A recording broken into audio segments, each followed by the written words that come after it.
পক্ষ থেকে আপনাদেরকে জানাই শারদীয় শুভেচ্ছা। আমরা আপনারা উৎসব করছেন, সেই উৎসবে শামিল হওয়ার জন্য এবং আপনাদের উৎসবটা কেমন হচ্ছে সেটা দেখার জন্য আমরা আসছি। আমাদেরকে উদাত্ত আহ্বান জানাবো।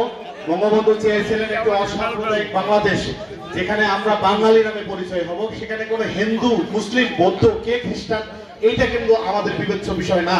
অতএব আমরা দেখেছি যুদ্ধের সময় কিভাবে হিন্দু সম্প্রদায়কে অনেক নির্যাতিত হতে হয়েছে। আমরা কিছুদিন আগেও দেখেছি যখন বিএনপি জামাতের ক্ষমতায় ছিল, পাড়াকে পাড়া হিন্দু সম্প্রদায়ের বাড়ি পুড়িয়ে দেওয়া হয়েছে। আমরা কিছুদিন আগেও দেখেছি যে একজন হিন্দু মায়ের কোলে শিশু বসে আছে, সেখানেও কিন্তু হত্যা করা হয়েছে, বিএনপি জামাতেরা হত্যা করেছিল। আমরা ভুলে যাইনি। আজকের এই সৌন্দর্য, আজকের এই দেবী, আপনাদের যে মানে জৌলস, এটাতেই প্রমাণিত হয় আমরা যে জননেত্রী শেখ হাসিনার নেতৃত্বে ডিজিটাল বাংলাদেশ, স্মার্ট বাংলাদেশে যাচ্ছি এবং আপনাদেরকে সাথে করে নিয়ে যাচ্ছি।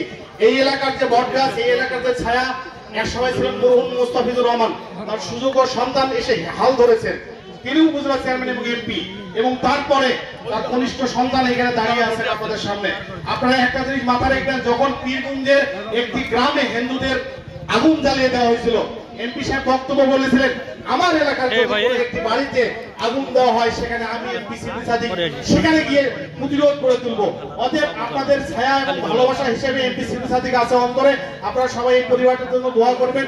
আগামী দ্বাদশ সংসদ নির্বাচনে সজাগ এবং চক্ষু খান খোলা রেখে অবশ্যই অসাম্প্রদায়িক বাংলাদেশ গড়তে জননেতা এমপি সিদ্দিক সাদিকের বিকল্প নাই।